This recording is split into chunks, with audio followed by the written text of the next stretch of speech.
धन्यवाद प्रभु, फिर से एक सुंदर दिन दिया है और आज हम लोग बहुत अद्भुत वचन को देखेंगे कि सचमुच में आज हम लोग जो कुछ भी हैं इस धरती में रह रहे हैं, बड़े अच्छे जीवन को जी रहे हैं और सब कुछ ये प्रभु का अनुग्रह है।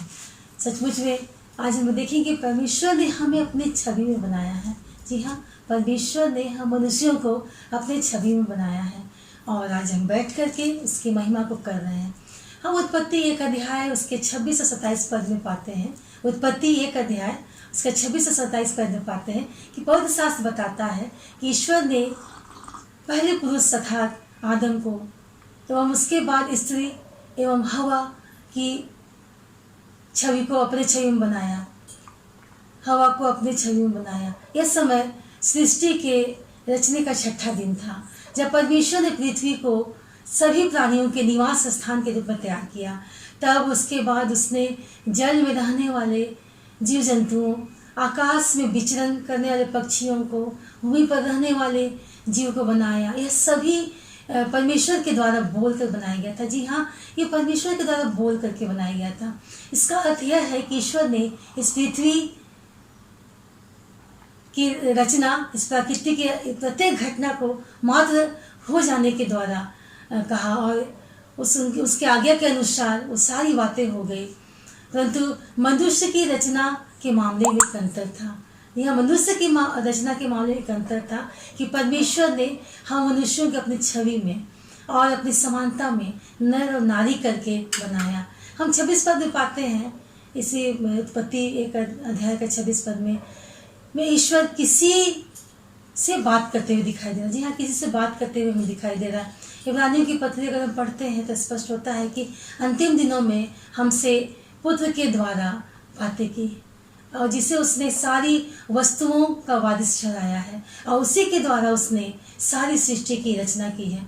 इस पद में स्पष्ट है कि परमेश्वर ने ब्रह्मांड को बनाया, उसके पुत्र को के द्वारा ऐसा किया। उत्पत्ति 1 अध्याय के 11 और 20 और 24 पद में हम पाते हैं, हालांकि परमेश्वर ने 11 पद में पेड़ पौधों को बनाया, 20 पद में जल के प्राणियों को बनाया और 24 पद में पाते हैं कि वन पशुओं को बनाया। फिर भी मनुष्य, जानवरों या पेड़ पौधे हमारे करीबी रिश्तेदार नहीं हैं। जी हाँ, सारा परमेश्वर ने बनाया, फिर भी वो हमारे करीबी रिश्तेदार नहीं, दूर दूर तक हमारे रिश्तेदार नहीं हैं। वो महान, अद्भुत और अलग है, जो परमेश्वर की सभी रचनाओं से सबसे उत्कृष्ट है।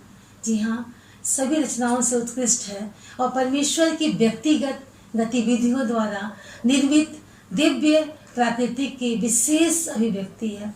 ईश्वर, उसका परिचय, गरिमा, मर्यादा ईश्वर की ओर से अंतरंग विचार विमर्श के सम्मान के साथ किया। जी हाँ, मनुष्यों को प्रभु सबसे अद्भुत तरीके से बनाया और उसके शब्द में जब उसकी रचना की गई तो उसके लिए कुछ भी बोलने के लिए उनको कम पड़ रहा था, क्योंकि और भी जब सृष्टि की रचना की गई तो बोला कि अच्छा है। जी हाँ, हम मनुष्यों को बड़ा ही गरिमा के रूप में, अपने स्वरूप में, अपने समान बनाया। हम उत्पत्ति 27 अध्याय को पाते हैं, 2 अध्याय और 7 पद में, तब परमेश्वर, यहोवा परमेश्वर ने आदम को भूमि की मिट्टी से रचा और अपनी नथनों में जीवन का सांस फूंक दिया और आदम जीवित प्राणी बन गया। यद्यपि मनुष्य जमीन की धूल से बना है, परमेश्वर ने व्यक्तिगत रूप से अपने जीवन के श्वास से मनुष्य को जीवित किया और आत्मा बन गया। हम लोग का 3 अध्याय और उसका 38 पद में देखते हैं, उसमें इस प्रकार लिखा हुआ है कि वह एनोस का और सेत का और वह आदम का और वह परमेश्वर का पुत्र था। बाइबल हमें आदम के वंशज को दर्शाया, जहाँ वह आदम को मानव जाति के पुत्र के रूप में नहीं बल्कि ईश्वर के पुत्र के रूप में चित्रित किया गया है। प्रकाशित वाक्य 13 अध्याय 8 पद में पाते हैं कि परमेश्वर का मेमना अर्थात यीशु मसीह दुनिया की नींव से गिरा दिया गया, लेकिन सृष्टि के 6ठे दिन से सृष्टि की नींव अच्छी तरह से रखी गई थी। जी हाँ, लेकिन मनुष्य की रचना के साथ ही परमेश्वर उन घटनाओं की श्रृंखला को जोड़ता चला गया। जी हाँ, जो भविष्य में प्रभु यीशु मसीह के क्रूस पर चढ़ाने की जो योजना थी और मृत्यु की ओर ले जाने की जो योजना थी, वो मानव जाति के पाप के लिए प्रायश्चित का रूप था। जी हाँ, वो हमारे प्रायश्चित के लिए उन्होंने परमेश्वर की उस आज्ञा को माना और क्रूस पर अपने संसारिक जीवन में यीशु ने इस संबंध में पिता की इच्छा को, जी हाँ, पिता की इच्छा को वो पूरा किया। हम प्रेरितों का कार्य उसका 17 अध्याय उसका 28 पद में पाते हैं, क्योंकि हम उसी में जीवित रहते हैं। जी हाँ, हम उसी में जीवित रहते हैं और चलते फिरते स्थिर रहते हैं, जैसा तुम्हारे कितने कवियों ने भी कहा है। हम तो उसी के वंशज के हैं। जी हाँ, परमेश्वर के हम वंशज के हैं, क्योंकि उन्होंने मुझे और आपको अपने स्वरूप में बनाया। याकूब की पत्री उसका 3 अध्याय का 9 पद में हम पाते हैं कि प्रभु और पिता की स्तुति करते हैं और इसी से मनुष्यों को जो परमेश्वर के स्वरूप में उत्पन्न किया। जी हाँ, वो हमारा आराध्य है। उन्होंने मनुष्य की उत्पत्ति की। वो चाहता है कि हम मनुष्य उसकी उपासना करें, आराधना करें। वो हमारा आराध्य है। हम यूहन्ना 1 अध्याय उसके 12 पद में पाते हैं कि जितनों ने उसे ग्रहण किया उसने उन्हें परमेश्वर की संतान होने का अधिकार दिया। जी हाँ, जितनों ने उसे ग्रहण किया उन्होंने उसे परमेश्वर की संतान होने का अधिकार भी दिया। रोमियो की पत्री उसका 8 अध्याय और 28-29 को हम देखते हैं तो पाते हैं कि परमेश्वर से प्रेम रखते हैं उनके लिए सब बातें मिलकर भलाई को ही उत्पन्न करती है, अर्थात उन्हीं के लिए जो उसकी इच्छा के अनुसार बुलाए गए हैं। जी हाँ, परमेश्वर हमें रचा है, वो हमसे प्रेम किया है और वो हमारे लिए हर बात को भलाई के रूप में करता है, क्योंकि जिन्हें उसने पहले से जान लिया है और उन्हें पहले से ठहराया भी है, उसके हम पुत्र के स्वरूप में हैं। हम 1 कुरिन्थी उसका 3 अध्याय को पाते हैं कि हे भाइयों, मैं तुमसे इस रीति से बात ना कर सका